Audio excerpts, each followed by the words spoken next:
సిద్దిపేట జిల్లా కేంద్రంలో ఉన్నటువంటి ఎన్టీఆర్ నగర్లో ఈ ఒక గజ ఈతగాళ్ళు 10 కుటుంబాలు కూడా జీవించడం జరుగుతుంది. అందులో భాగంగా గజ ఈతగాళ్ళు గత 40 సంవత్సరాలుగా జీవనం కొనసాగిస్తూ ఎక్కడ ఇన్సిడెంట్ జరిగితే అక్కడికి వెళ్ళి ఒక చనిపోయినటువంటి శవాలను, కుళ్ళిపోయిన శవాలను సైతం లెక్క చేయకుండా ఇటు బావులలో కావచ్చు, కుంటలలో కావచ్చు, చెరువుల్లో కావచ్చు అంటే వాళ్ళ ఆరోగ్యరీత్యా వాళ్ళకి ఎట్లా ఇబ్బందులు ఉన్నా కూడా ఈ యొక్క తీయడానికి సిద్ధం అవుతున్న పరిస్థితి అయితే మనం చూసాం. ఇప్పటి వరకు గత 40 సంవత్సరాలుగా మేము జీవనాన్ని కొనసాగిస్తున్నాం.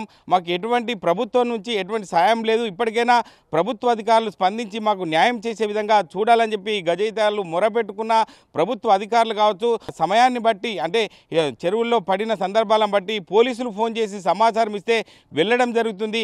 మాకు వేరే పనులు చేసుకోవాలంటే మాకు ఇబ్బందులు తలెత్తుతున్నాయని చెప్పి ఇప్పటికే గజయితగాళ్ళు వాపోతున్న పరిస్థితి ఉంది. దానికి సంబంధించి గజయితగాళ్ళు మనతో ఉన్నారు. ఎందుకంటే వారి స్థితిగతులు ఎలా ఉన్నాయి, వారు ఇప్పుడున్న పరిస్థితులను బట్టి ఎట్లా జీవనాన్ని కొనసాగిస్తున్నారు, వాళ్ళ కుటుంబ పరిస్థితి ఎలా ఉంది, ఎందుకంటే వాళ్ళు చేస్తే ఆ పనికి ఎంత వస్తుంది, మన కుటుంబాలు పోషించాలంటే అంశం పైన మనం మాట్లాడడానికి గజయితగాళ్ళు మనతో ఉన్నారు. వారికి సంబంధించి చూస్తుంటే గతంలో ఈ యొక్క చెరువులలో పడ్డటువంటి శవాలను తీస్తున్న పరిస్థితిలో కూడా వారికి దెబ్బలు తగిన పరిస్థితి ఉన్నాయి. ఎందుకంటే వారికి ఎవరు ఒక బాధ్యతగా లేని పరిస్థితి ఉంది. మనం చూడొచ్చు విజువల్స్లో గతంలో చెరువులో పడినటువంటి ఒక యాదగిరికి ఒక ఇరుక్కొని ఒక కాలు కూడా ఫ్రాక్చర్ అయిన పరిస్థితి ఉంది. అంటే వారికి సంబంధించి చేతు కూడా ఫ్రాక్చర్ అయినట్టు మనకు చెప్తున్నాడు.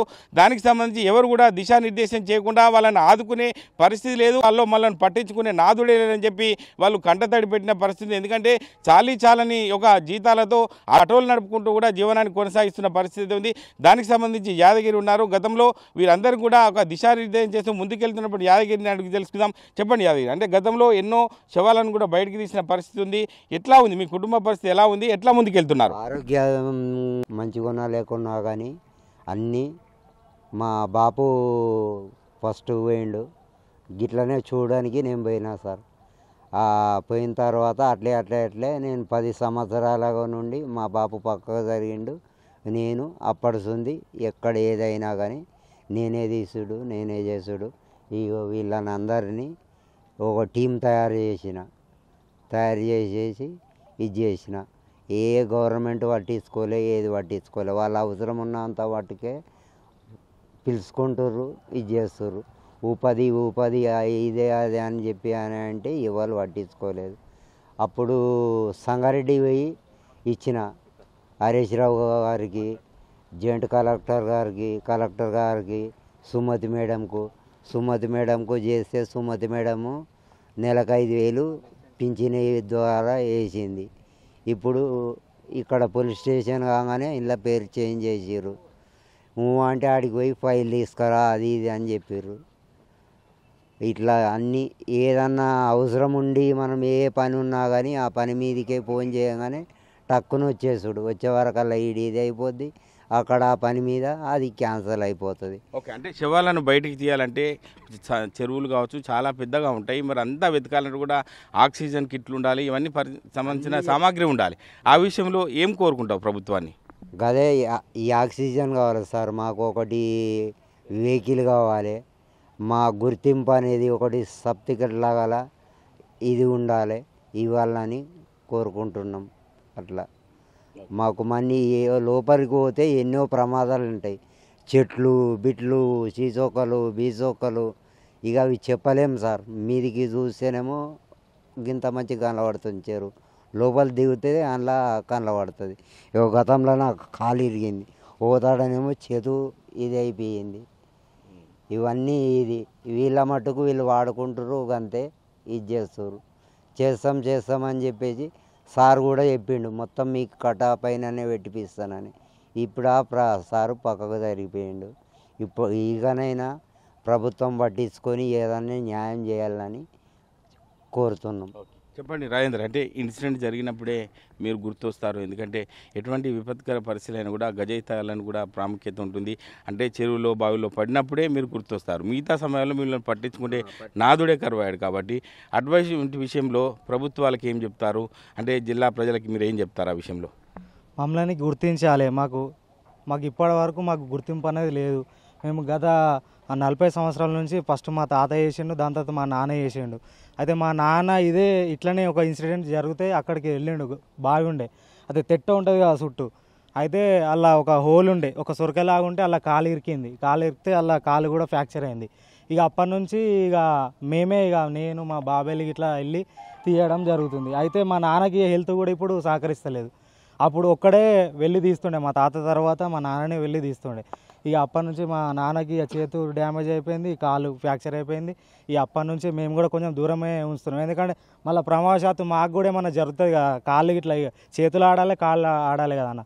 అట్లా ఇక అప్పటి నుంచి మేము ఇక మా నాన్నను పక్కకు పెట్టేసి మేమే చేసుకుంటాం మేము అందరం కలిసి. మాకేందంటే ఒక లోతు ఇప్పుడు మాకు ఆక్సిజన్ అనేది సరిపోతలేదు. ఇప్పుడు చెరువు ఉంది, ఈ లోతు అనేది మనకు తెలియదు. ఇప్పుడు పోవాలంటే మాకు ఆక్సిజన్ అందేంత మందుకైతే మేము వెళ్తున్నాం, కానీ ఇంకా కొంచెం లోపలికి పోవాలంటే మాకు ఆక్సిజన్ సరిపోతలేదు, డెడ్ బాడీ కూడా దొరుకుతలేదు.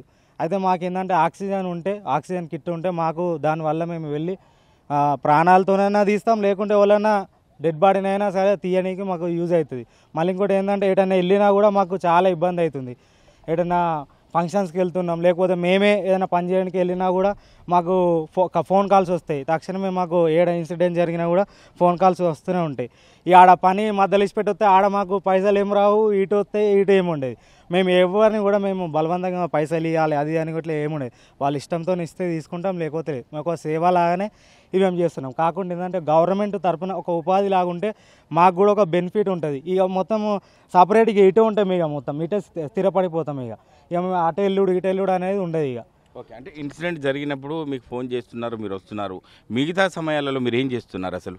ఆటో నడుపుకుంటాం సార్, మేము ఆటో నడుపుకుంటాం. ఇక ఏదైనా దూరం కిరాయిలకి ఇట్లా పోయినప్పుడు కూడా ఇబ్బంది అవుతుంది మాకు. ఇక ఫోన్ కాల్స్ చేస్తారు రావాలి అంటే, ఇక మేము పిఎస్ నుంచి ఖచ్చితంగా కాల్స్ వస్తాయి మాకు.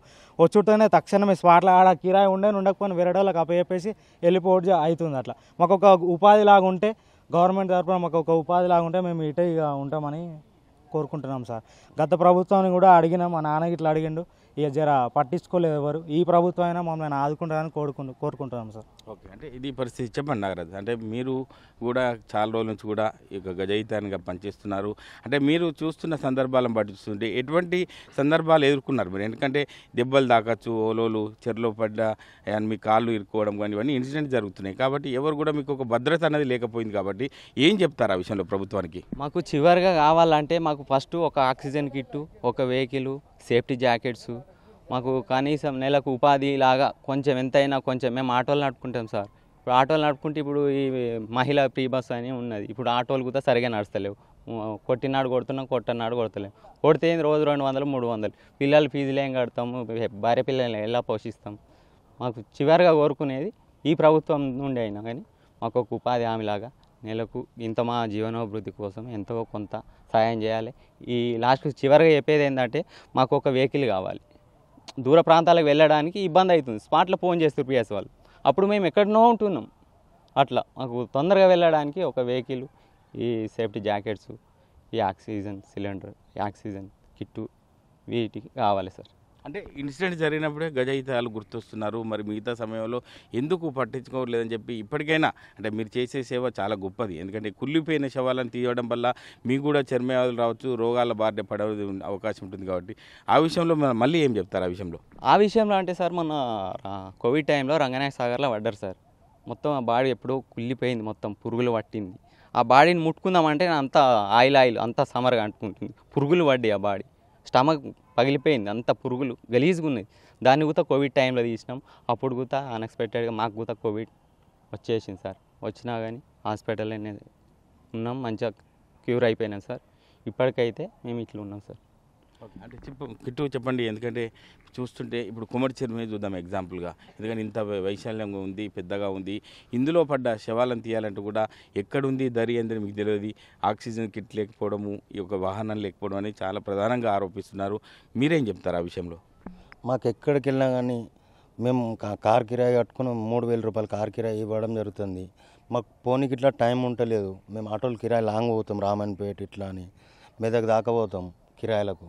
ఆ కిరాయిలు ఇడిచిపెట్టుకుని ఇట్లా మేము వస్తాం. మన హైదరాబాద్ కీసర్ల నుంచి సీఏ కాల్ చేసి అక్కడికి వెళ్ళినాం, కార్ మాట్లాడుకున్నాం. ఇబ్బంది అయింది. సగం మంది మా వాళ్ళు ఏమో పనికి వెళ్ళారు, మేము వెళ్ళిపోయినాం. రెస్క్యూ టీం వాళ్ళ నుంచి ఇట్లా కాలే. ఆడ రెస్క్యూ టీం వాళ్ళ నుంచి కాకపోతే మమ్మల్ని పిలిపించారు. అక్కడ మేము ఆ స్పాట్కి వెళ్ళి తీయడం జరిగింది. నేను కాపాడిన వాళ్ళని కూడా ఈ సిద్దిపేట కుమ్మర్చలో దాదాపు ఒక 40-50 మందిని కాపాడినా. అది మన ప్రెస్సింగ్ చేసుకుంటా ఆర్టిపిసి చేసుకుంటా లేపిన సిపిఆర్ చేపించి లావట్టిన వీడియోస్ గిట్లు ఉన్నాయి, అవి గిట్లు ఉన్నాయి. ఈ ప్రభుత్వం మమ్మల్ని పట్టించుకొని మాకు ఒక సేఫ్టీ జాకెట్లు, ఆక్సిజన్స్, వెహికల్ ఏదైనా అరేంజ్ చేయాలని ఇప్పుడు కోరుకుంటున్నాం. అంటే ప్రత్యక్షంగా మీరు ఆత్మహత్య చేసుకోవాలని చెరువులో దుంకిన వారిని కూడా ఇప్పటికి 40 నుంచి 50 మందిని కూడా కాపాడిన అంటారు. ఎట్లా అనిపిస్తుంది అట్లా? ఎందుకంటే ఒక ప్రాణాన్ని కాపాడడం అనేది చాలా గొప్ప విషయం. ఆ టైంలో నీకేమనిపిస్తుంది? సేవ లెక్కల మేము అనుకుంటాం సార్. మేము సేవ లెక్కలు అనుకుని మేము తీస్తాం. చిన్న చిన్న పాపలు కూడా దొరికిరు. నాకు దొరికితే గవర్నమెంట్కే ఇచ్చేసిన నేను. చనిపోయిన వాళ్ళని తీసిన, బ్రతుకున్న వాళ్ళని తీసిన, చాలా మందిని తీసిన. కోమటి చెర్ల అందరు తెలుసు. సిద్దిపేట కిట్ట అంటే గజయిత అంటే అందరు తెలిసిపోతుంది. మ్యాక్సిమం ఎక్కడి నుంచి పిఎస్ నుంచి కాల్ వచ్చినా కానీ ఇమీడియట్లీ మేము వెళ్ళడం జరుగుతుంది సార్. మాకంటూ గుర్తింపు లేదు, మమ్మల్ని పట్టించుకున్నట్టు లేరు. స్వార్థం కాల్ చేస్తారు, సిద్దిపేట గజయిత వాళ్ళు ఉన్నారా అంటూ ఉన్నారు. మాకు ఏ ఉపాధి లేదు. ఎవరన్నా ఇప్పటి నుంచి అయినా కానీ పట్టించుకుంటారని కోరుతున్నాను. ఓకే, చెప్పు మహేష్. ఎందుకంటే నీతోటి మిత్రులు గజయితగాళ్ళు ప్రతిరోజు కూడా మన కుటుంబ పరిస్థితి ఇలా ఉన్నాయి, మనం ఇంత పని చేసినా కూడా ఎవరు మనం గుర్తించలేదని చెప్పి ప్రధానంగా చెప్పుకుంటుంటారు. ఏం చెప్తారు నీ మిత్రులు, ఏం చెప్తారు నీతోని? మిత్రులు అంటే ఇప్పుడు ఏమున్నది సార్, ఇట్లా ఇప్పుడు లోపల ఎంత లోతున్నదో చెరువు తెలియదు, దుంకు తీయడం జరుగుతుంది. ఒకసారి రవ్వుతున్నది తెలియదు, అది ఉన్నది. మా వాళ్ళు అన్నట్టు సేఫ్టీ జాకెట్ ఇట్లా కావాలి, ఒక వెహికల్ కావాలి, ఆక్సిజన్ సిలిండర్ ఇట్లా కావాలి. అంటే పిల్లలకు చదువుకి సంబంధించిన చదువులు కావచ్చు, ఎట్లా చదువుతున్నారు, ఎట్లా ముందుకెళ్తున్నారు? ఎందుకంటే ఈ యొక్క చాలని జీతాలతో అందరినీ చదివేయాలని కూడా చాలా ఇబ్బందులు ఎదుర్కొంటారు. కాబట్టి ప్రభుత్వానికి మీరు ఏం చెప్తారు ఆ విషయంలో? ప్రభుత్వం నుంచి లేదా ఉపాధి లేకట్లా మాకు చేయించాలని ఎవరు గుర్తిస్తలేరు. ఉపాధి నెలకింత అని ఇస్తే మాకు బాగుంటుంది. మా పిల్లలకు కూడా చదువుకు ఇబ్బంది అవుతుంది. ఈ ఆటోలు కూడా కిరాయిలు వెళ్తలేవు. ఏమైనా ఉపాధి ఇస్తే పిల్లల్ని కూడా స్కూల్ చదివించవచ్చు అని కోరుకుంటున్నాం. చెప్పండి రాజు, అంటే మీరు అంటే ఇవన్నీ చూస్తుంటే గతంలో కూడా మీరు ఒక దూకి ఒక శవాలను తీసే సమయంలో కూడా మీరు ఆరోగ్య రీత్యా ఇబ్బందులు పడ్డట్టు తెలుస్తుంది. మీరేం చెప్తారు ఆ విషయంలో? అంటే మేము చాలా శవాలు తీసాము కానీ కాకపోతే మాకు ఆ బాధ ఏంటంటే ఎన్ని శవాలు తీసినా కూడా మాకు ప్రభుత్వమే కానీ ప్రజలే కానీ ఎటువంటి గుర్తింపు అనేది మాకు లేదు. ఇకనైనా మాకు గుర్తింపు అనేది ఉంటే జీవితాంతం మేము ఇదే పని కొనసాగిస్తామని అనుకుంటున్నాము. మన ఆక్సిజన్ అదే కానీ మన వెహికలే కానీ సేఫ్టీ జాకెటే కానీ కావాలని గవర్నమెంట్ నుంచి కోరుకుంటున్నాం. అట్లనే మాకు నెలకు లాగా కొంచెం ఎంతో కొంత సారీలాగా ఇవ్వాలని కోరుకుంటున్నాం.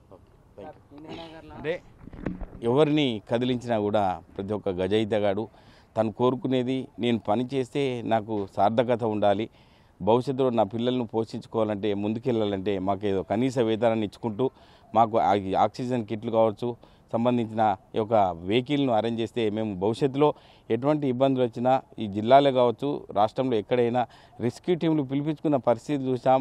మేము అక్కడికి వెళ్ళి ఒక శవాలను తీసిన పరిస్థితి ఉంది. కానీ మా స్థితిగతులు మాత్రం మారడం లేదు. ఇప్పటికైనా అధికారులు స్పందించి మాకు సరైన న్యాయం చేసి మాకు ఒక కనీస వేతనాన్ని ఇచ్చి, మాకు ఒక వాహనాన్ని ఇచ్చి, మాకు ఒక ఆక్సిజన్ కిట్లు ఇస్తే మేము ఇంకా ముందుకెళ్ళే అవకాశం ఉంది. ఎందుకంటే మేము పని చేసుకునే సమయంలో వేరే పని చేస్తున్న సమయంలో మాకు ఫోన్ కాల్ వస్తే ఆ మధ్యలోనే రావడంలో అక్కడ మాకు డబ్బులు రావడం లేదు. ఇక్కడికి వచ్చిన సేవా దృక్పథంతో ముందుకెళ్తున్నాం తప్ప మాకు ఇచ్చే నాదుడే లేదు. ఇప్పటికైనా అధికారులు కావచ్చు, జిల్లా యంత్రాంగం కావచ్చు, రాష్ట్ర ప్రభుత్వం కావచ్చు, ఇప్పటికైనా స్పందించి మా స్థితిగతులను అర్థం చేసుకొని మాకు న్యాయం చేసే విధంగా ముందుకు రావాలని చెప్పి ఒక గజయితగాళ్ళు కూడా మౌనంగా కూడా వాళ్ళని చూస్తుంటే ఒక దీన పరిస్థితి చెప్పుకోవచ్చు. ఎందుకంటే ఎవరైనా కుటుంబం బాగుండాలని కోరుకునే వ్యక్తులు కాబట్టి ఖచ్చితంగా గజయితగాళ్ళు మొరను యొక్క ప్రభుత్వాలు ఆలకించి వాళ్ళకు న్యాయం చేసే విధంగా మనం ఆర్టీవీ ద్వారా కోరుకుందాం. కెమెరామెన్ ఎల్లూరుతో మహేష్, ఆర్టీవీ, సిద్దిపేట జిల్లా. మరిన్ని వీడియోస్ కోసం ఛానల్ సబ్స్క్రైబ్ చేయండి. లేటెస్ట్ అప్డేట్స్ కోసం వాట్సాప్ ఛానల్ ఫాలో అవ్వండి. అండ్ లింక్ డిస్క్రిప్షన్ లో ఉంది.